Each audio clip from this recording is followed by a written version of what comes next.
Emily's Produce that you see today didn't always look like this. Started in 1999 when our newborn Emily was born into a sixth-generation farming family.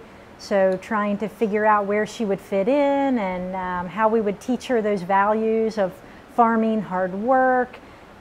We started out small, under a roadside tent, a few bales of straw, honor system.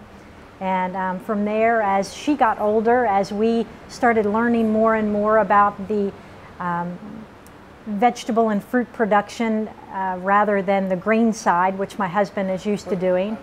Yes, so traditionally grain farmers in this family, we moved to vegetable and fruit production when Emily was born. And now we have a 16-year-old daughter who absolutely loves agriculture. She is Miss Dorchester County Agriculture 2015, and she lives, breathes, and eats Emily's Produce here and loves the customer service aspect. She loves the quality products. She's in 100%. And then she has a brother who, also an 11-year-old brother who is absolutely very involved on the farm. Yes, we didn't start out with a kitchen in our market. We didn't start out with baking pies. We didn't start out with having a U-pick patch or offering fresh turkeys at Thanksgiving. We didn't start out doing that, but as we grew and realized the consumer wants to know where their food is coming from, they want to know how it's grown, they want to know exactly the ins and outs of local produce, and we are farmers. That's our job, to educate them.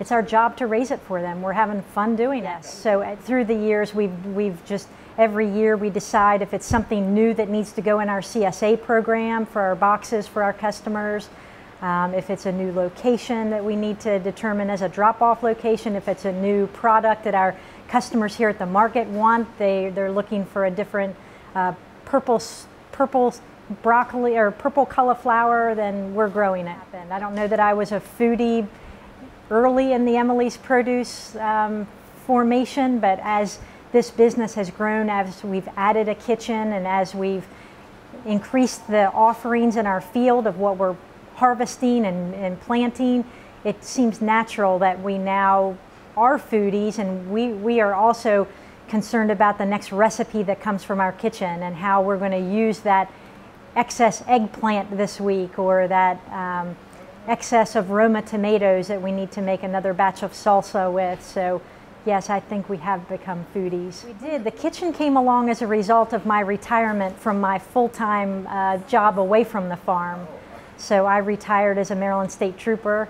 Oh, no kidding. Yes, I retired as a captain from the Maryland State Police, and then that year decided it's time to take Emily's to the next level. We raise our own beef, so we have our own cattle and have now, that is a value-added product. That is a animal that doesn't have hormones or steroids or things like that. And it's grass-fed, so I can't compete with Walmart on price for beef. Yeah. I just can't do it.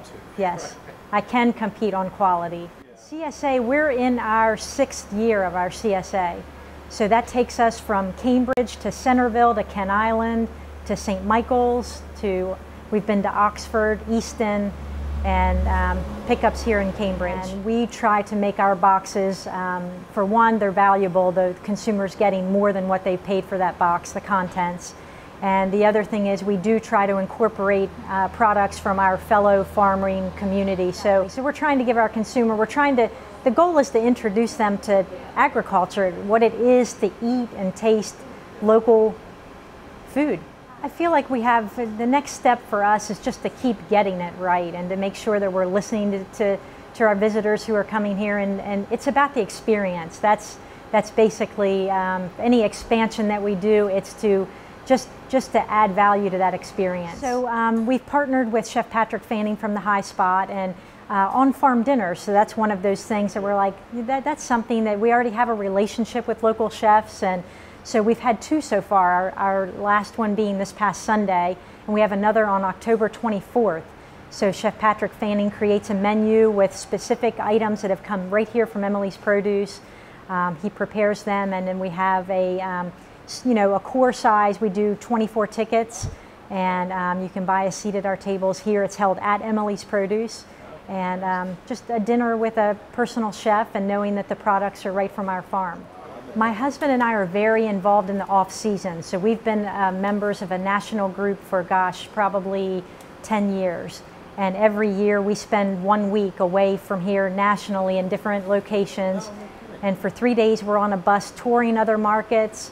And for 2 days of that week we're inside classrooms and learning. So we're committed. We're not just kind of winging it.